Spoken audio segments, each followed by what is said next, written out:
He was down to his last shot at turning his life around. But when he stopped to help a stranger in heels, he missed the interview that could have changed everything. What he didn't know was, she already had the power to rewrite his future. Quentin Ray didn't own a clock, but he didn't need one. His body was trained like muscle memory, up by 5 a.m. every day. He sat up slowly from the flattened futon cushion laid on the hardwood floor of a friend's one-bedroom in Tulsa. It wasn't his place, not really, but for the past 4 months it had been the only roof he could count on. The air was cool and the silence was heavy. But he moved with purpose. He turned on the stove and placed a rusted kettle over the flame. There wasn't any coffee.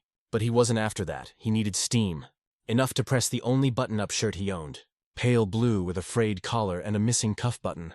But if you ironed it just right, it looked like it belonged in an office. He didn't complain.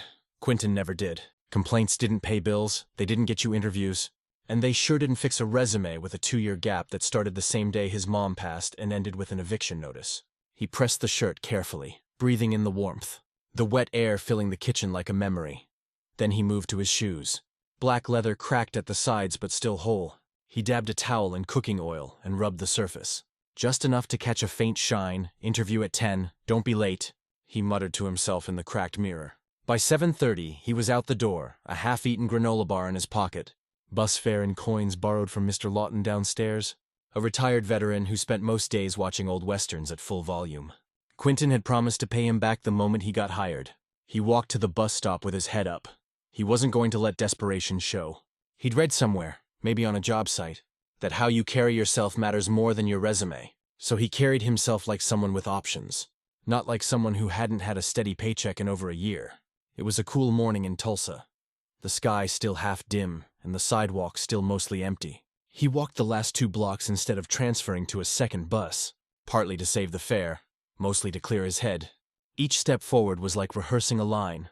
What are your strengths? I'm dependable. I show up. I care. What's your biggest weakness? I never ask for help, even when I need it. Why do you want this job? Because I want a chance to build something I can be proud of. The building came into view just before 9:30. Glass panels, sharp corners, DuPont Grove's Tulsa branch. It wasn't one of those big skyscrapers you see in cities on TV, but it still looked out of place for someone like him.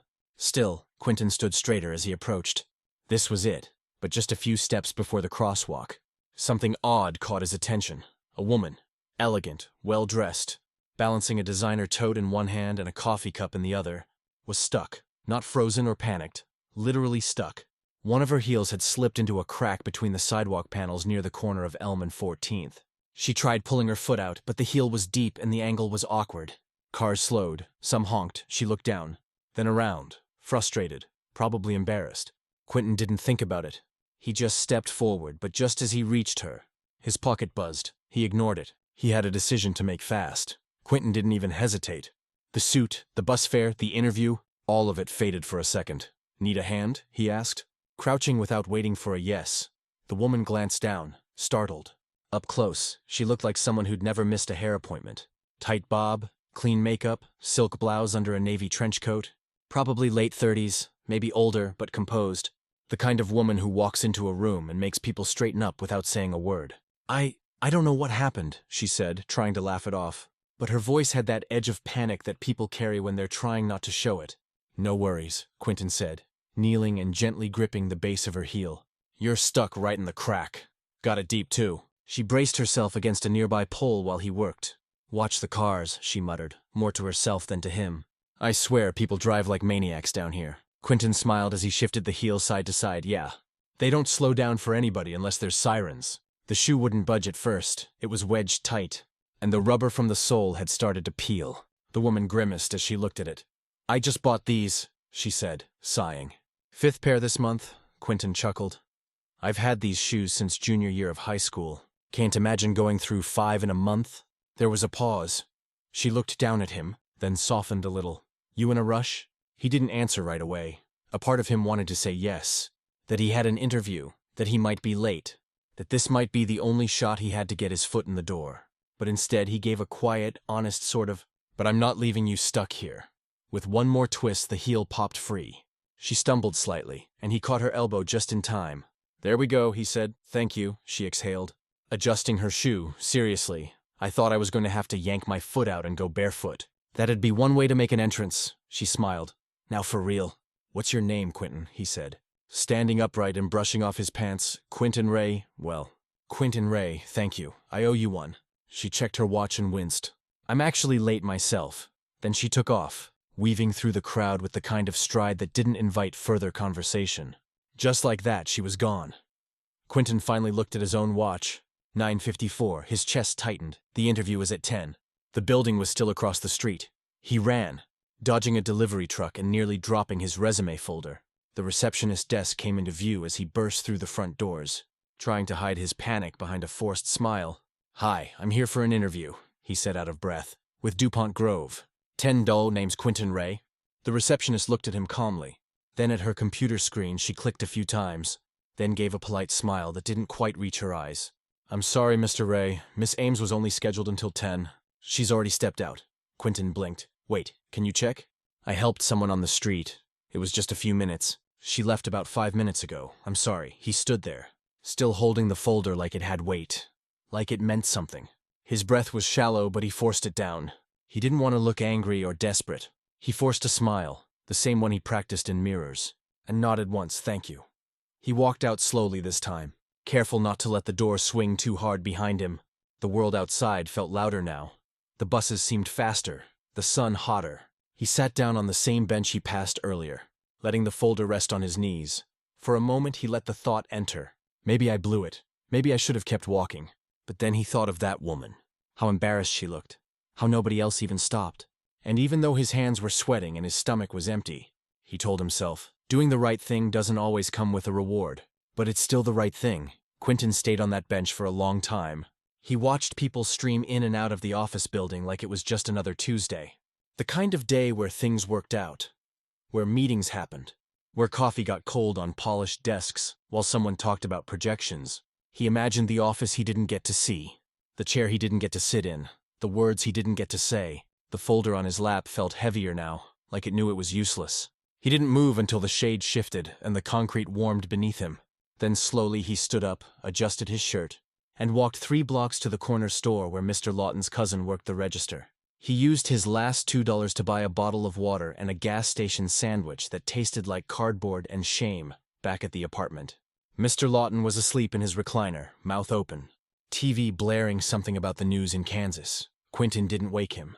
He went into the kitchen, leaned on the counter, and stared at nothing for a long time. That night he didn't talk much when his friend Corey came home from his shift at the diner. Quentin just gave a thumbs up and said the interview went fine. He didn't want sympathy. He didn't want Corey trying to make him feel better with phrases like it wasn't meant to be or your time will come. He just wanted silence, but silence wasn't the same as peace. Not when his thoughts kept circling the same moment. Why didn't I just say I had somewhere to be? What if she could have gotten herself out? What if she wasn't even that stuck? He didn't sleep much that night. He laid flat on the futon cushion, hands behind his head, listening to the pipes creak and the neighbor's dog bark on and off until the sky started to fade into gray. The next morning he opened his email anyway. Nothing. He checked again after lunch, still nothing. By the end of the second day he gave up checking. He knew how this worked. They didn't call people who showed up late, even if they had a story. They hired the guy who was 5 minutes early in a tighter suit, with a laptop bag that didn't fray at the seams. He started looking for another opening. Anything that didn't require college degrees or squeaky clean resumes. An overnight stalker job at the grocery store. A part-time janitor listing at a private school. Cleaning offices, washing cars, anything that meant forward. It was late afternoon on Thursday when the call came. He didn't recognize the number. Thought maybe it was a telemarketer or someone asking if he still had that old bike listed for sale on Marketplace. He let it ring once, twice, then answered, "Hello," a pause. "Is this Mr. Quentin Ray?" His voice stiffened a little. "Speaking, this is Alora Finch, assistant to Miss Marion DuPont." Quentin stood up so fast he knocked over the chair. It clattered behind him, but he barely noticed. Yes, she continued smoothly, like she didn't hear the stumble. "Miss DuPont would like to reschedule your interview for tomorrow morning. 9 call sharp at the same location. She'll be conducting it herself." Quentin didn't breathe for a moment. Wait, did she say she wants to waiter? That's correct. But the next day he got called into a conference room by someone he'd never met. Rodney Hales, one of the 3 men from the earlier round table. "Take a seat," Rodney said, flipping through a manila folder. "I've been hearing about you." Quentin sat slowly, unsure where this was headed. Rodney closed the folder and looked him dead in the eye. I want to be clear. This isn't a guaranteed job. You're here because Marin thinks there's something in you. That doesn't mean you've proven anything yet. Quentin nodded. I understand. Rodney leaned forward. Do you? Because what you're doing is the easy part. Showing up, smiling, lifting boxes. Anyone can do that. What happens when things go sideways? Quentin didn't answer right away. He knew this wasn't a question for his resume. I adapt, he said finally. I don't quit. Rodney studied him for a moment longer. Good. Let's see if you mean that. But Quentin had no idea that the real test was already in motion, and it had nothing to do with lifting boxes.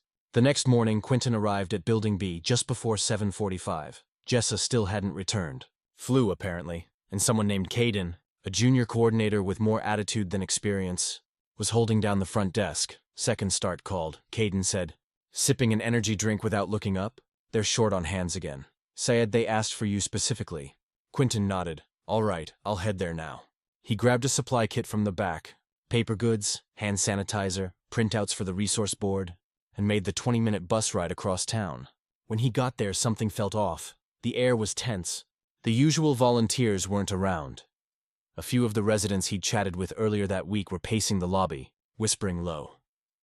Then out of the corner of his eye, he spotted Vernon, the man who told him about losing everything after one medical bill. Vernon looked frustrated, holding a clipboard and muttering under his breath. You all right? Quentin asked. Vernon looked up. Man, they're about to throw out 3 people. Paperwork stuff. Said they didn't sign forms from last month, but none of them got the forms in the first place. Quentin frowned. Who said that? Vernon motioned toward a back room. New admin. Doesn't even know half the names here. Quentin didn't know if he was supposed to get involved, but something didn't sit right. He went to the office, knocked, and stepped in. A young woman at a desk, mid-20s, with a badge that read Tina Brost, admin coordinator, looked up. She was typing furiously. Can I help you? I heard there's an issue with some of the residents' paperwork. Quentin said carefully. Yeah, 3 of them failed to update their eligibility forms. They were supposed to get them signed last month. No form, no stay, it's policy. Quentin paused. Do you know if they received the forms? Tina sighed. Look, I just started here. I'm going off records. If it's not in the file, it doesn't exist. He didn't want to argue. He wasn't staff, not really. But these weren't just names on a list. They were people he'd met. People who needed a roof more than rules. He walked back to the front room and found Vernon again. Do you know where those guys are now? They're on the back patio, probably packing. Quentin went straight to them. An older man with a limp, a woman with 2 kids, and a teenager who couldn't have been more than 19. You don't have to leave yet, he said. The woman looked up. Eyes glassy. They told us to go, not yet. I'm making some calls. He stepped aside, took out his phone, and called Jessa, even though she was sick. She picked up on the 3rd ring, voice raspy. You all right? I need help, he said. They're about to evict 3 people at second start over missing forms. But it sounds like they were never given the paperwork in the first place. Hold on, she said, coughing. Check the brown file cabinet behind the front desk. Bottom drawer. Look for resident logs from March. If the forms were distributed, there'll be signatures. Quentin ran back inside. Tina looked up. What are you doing? I just need to check something. It'll take 2 minutes. She didn't stop him. Maybe she didn't care. Maybe she didn't believe he'd find anything. But in that bottom drawer, behind a stack of outdated brochures, was a March logbook. He flipped through pages until he found the names. 3 lines, all marked with NA. Forms not printed. He took a photo of the page, printed a copy with the office printer, and brought it straight to Tina. She stared at the paper for a second, then looked up at him. I didn't know. You do now.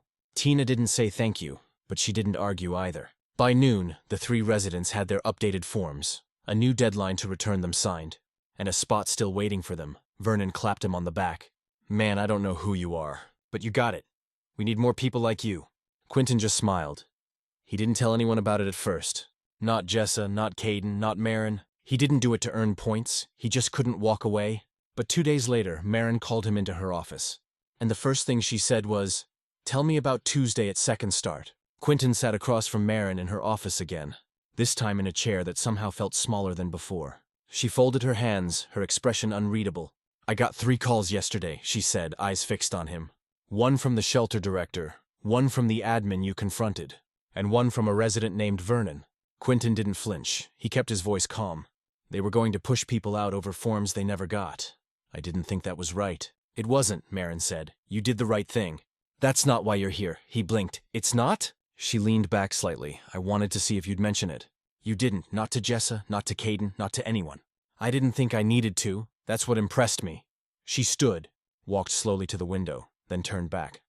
Most people, especially when they're being tested, feel the need to show how good they are. They mention every little win. You didn't. You handled it.